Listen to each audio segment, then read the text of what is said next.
여러분 안녕하세요.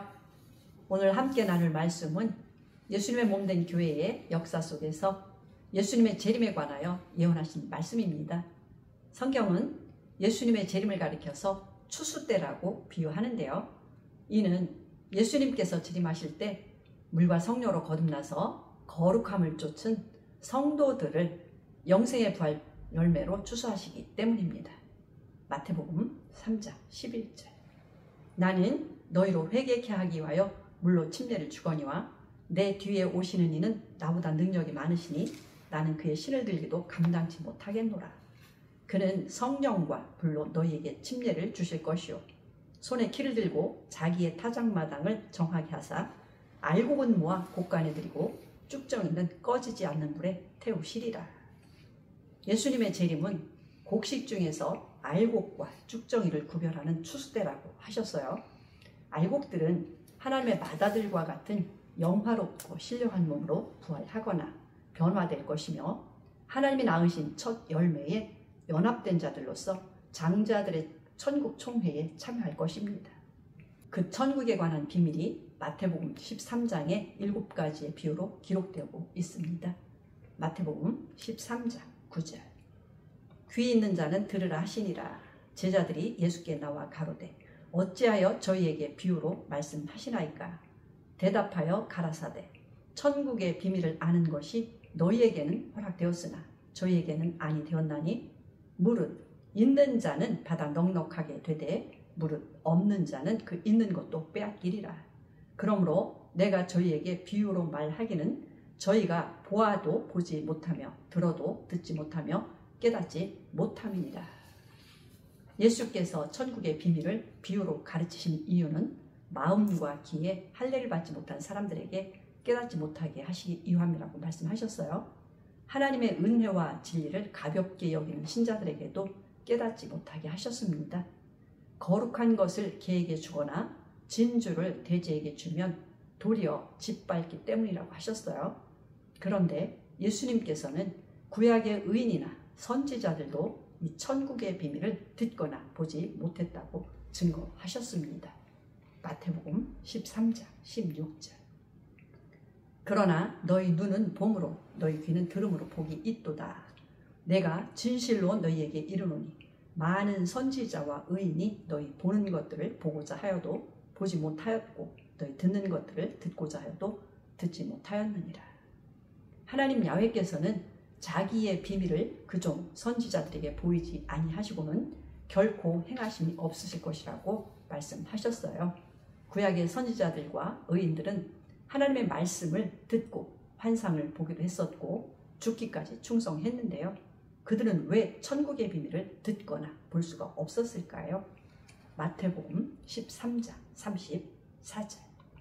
예수께서 이 모든 것을 무리에게 비유로 말씀하시고 비유가 아니면 아무것도 말씀하지 아니하셨으니 이는 선지자로 말씀하신 바 내가 입을 열어 비유로 말하고 창세부터 감추인 것들을 드러내려 함을 이루려 하심이니라.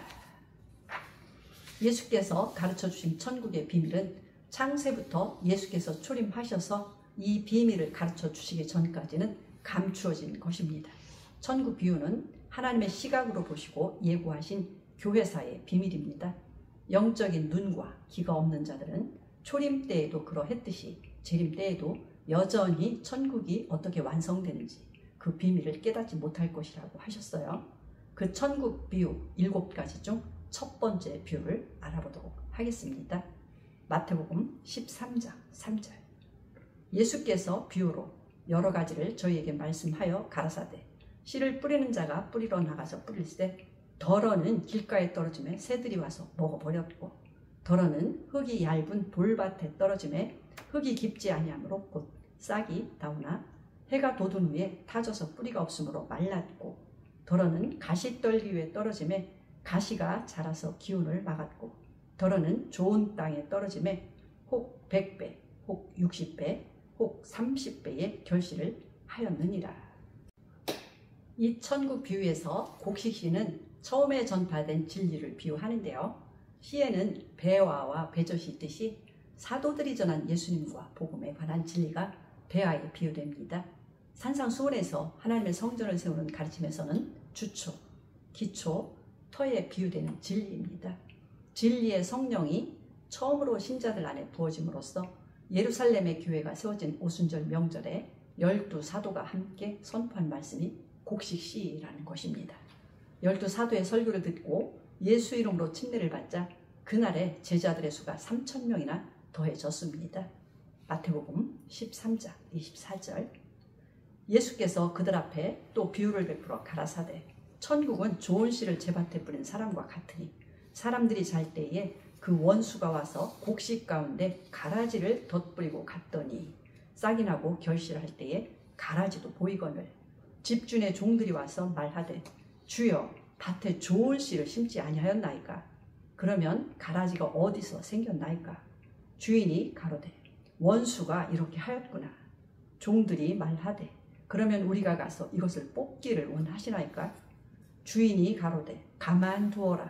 가라지를 뽑다가 곡식까지 뽑을까 염려하노라. 둘 다 추수 때까지 함께 자라게 두어라. 추수 때에 내가 추수꾼들에게 말하기를 가라지는 먼저 거두어 불사르게 단으로 묶고 곡식은 모아 내 곡간에 넣으리라 하리라. 두 번째 천국 비유는 곡식이 잘 자라고 있는 밭에 원수가 와서 가만히 가라지를 뿌린 것이라고 말씀하셨어요. 모내기를 할 때 농부들이 열심히 논에 벼를 심습니다.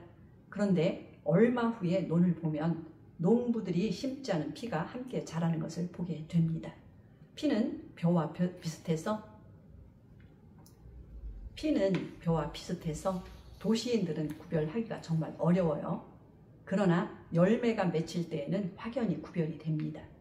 아주 옛날부터 하와에게 했던 것처럼 신자들의 마음밭에 거짓말의 아비이자 영혼의 살인자인 마귀가 뿌린 거짓 교리를 가라지라고 부릅니다. 고린도후서 11장 2절. 내가 하나님의 열심으로 너희를 위하여 열심 내노니 내가 너희를 정결한 처녀로 한 남편인 그리스도께 드리려고 중매함이로다.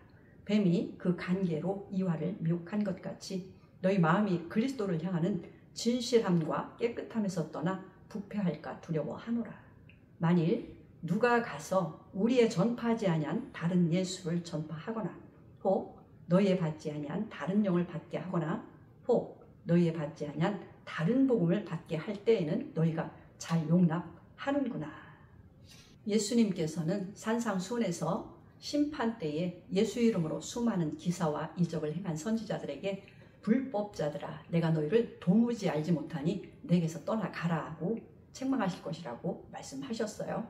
사도 바울도 다른 예수와 다른 복음이라는 가라지를 전하는 자들을 거짓 사도요 계율의 역군이며 예수님의 종으로 가장하는 자들로서 자기를 광명의 천사로 위장하는 마귀의 종이라고 증거하고 있습니다. 갈라디아서 1장 6절. 그리스도의 은혜로 너희를 부르신 이를 이같이 속기 떠나 다른 복음 쫓는 것을 내가 이상히 여기노라. 다른 복음은 없나니 다만 어떤 사람들이 너희를 요란케 하여 그리스도의 복음을 변하려 함이라.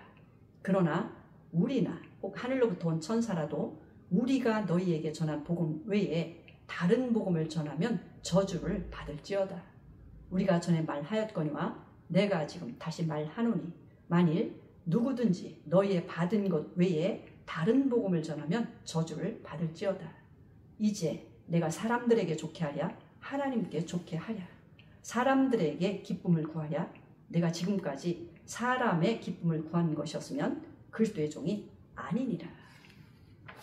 기독교 2000년의 긴 역사에서 사단은 끊임없이 거짓 교리를 거짓 감동과 거짓 기적들을 통하여 곡식인 성도를 가라지로 변질시켰습니다. 오래 참으시는 하나님은 거짓 가르침을 따라가는 신자들도 성경을 읽고 진리를 발견하여 곡식 중 알곡으로 추수되도록 가라지라 할지라도 곧바로 뽑지는 않으신다고 말씀하셨습니다. 마태복음 13장 31절. 또 비유를 베풀어 가라사대 천국은 마치 사람이 자기 밭에 갖다 심은 겨자씨 하나 같으니 이는 모든 씨보다 작은 것이로되 자란 후에는 나물보다 커서 나무가 되매 공중의 새들이 와서 그 가지에 깃들 이느니라. 세 번째 천국 비유는 자기 밭에 심은 겨자씨 하나를 같다고 하셨어요. 겨자씨는 점차 나무같이 크게 자란다고 하셨으며 그 나무에 공중의 새가 와서 깃든다고 말씀하셨습니다. 이사야는 예수께서 출임하셨을 때 마른 땅에서 나온 줄기 같아서 고운 모양도 없고 풍채도 없고 흠모할 만한 아름다운 것도 없으며 멸시를 받아서 사람에게 실어버린 바 되었으며 간고와 질구를 많이 겪었는데 사람들이 얼굴을 가리우고 보지 않을 정도로 멸시를 당할 것이라고 예언을 하고 있습니다. 나사렛 예수님은 그런 분으로 출임하셔서 자기의 모든 것을 죄인의 대속물로 주시는 종이 되셨습니다. 그러나 이제 곧 그분이 재림하실 때는 만왕의 왕으로 오실 것입니다. 로마 제국은 처절한 박해로 교회를 진멸하려고 했으나 4세기가 되자 하나님의 말씀이라는 생명의 검이 전 로마 제국의 칼을 꺾고 의와 생명의 나무로 자랐습니다. 그 후 그 나무인 초대교회 안에 공중 권세 잡은 자들의 영, 더럽고 불결한 새들이 모여들어서 알을 까기 시작했다고 비유로 말씀하고 있습니다. 마태복음 13장 33절. 또 비유로 말씀하시되 천국은 마치 여자가 가루 소말 속에 갖다 넣어 전부 부풀게 한 누룩과 같으니라. 네 번째 천국 비유는 여자가 가루 소말에 갖다 넣은 누룩이 전체를 부풀게 했다는 비유인데요. 무서운 박해 속에서도 하나님의 나라가 더욱 왕성하게 성장하는 것을 아무도 막을 수가 없었습니다. 결국 제국은 교회를 종교로 인정했고 변질된 교회를 세워 온갖 거짓 교리와 세상의 부귀 영화라는 썩은 물로 하늘에서부터 흐르는 생수의 통로를 막기 시작했어요. 이에 따라 종교 중세 암흑기라는 캄캄한 밤을 맞이하게 됩니다. 마태복음 13장 44절. 천국은 마치 밭에 감추인 보화와 같으니 사람이 이를 발견한 후 숨겨두고 기뻐하여 돌아가서 자기의 소유를 다 팔아 그 밭을 샀느니라. 다섯 번째 천국 비유는 개혁교회가 등장했던 시기를 보여줍니다. 그들은 로마 카톨릭교회 거짓 교리에 팔린 자신들의 마음밭을 돌아보다가 성경이라는 보물 상자를 발견한 후 카톨릭교회에서 나옴으로써 마음의 밭을 되찾았습니다. 그러나 그들은 성경에 기록된 1세기 때의 진리로 회복하지 않은 채 마음을 다시 닫고 보화 상자를 신조들로 덮고 감추어 버렸습니다. 마태복음 13장 45절. 또 천국은 마치 좋은 진주를 구하는 장사와 같으니 극히 값진 진주 하나를 만나매 가서 자기의 소유를 다 팔아 그 진주를 샀느니라. 20세기부터 성령이 늦은 비로 강하게 임하시면서 진리의 성령께서 인도하시는 충만한 은혜 중에 교회 첫날부터 12사도가 선포했던 극히 값진 진주를 발견했어요.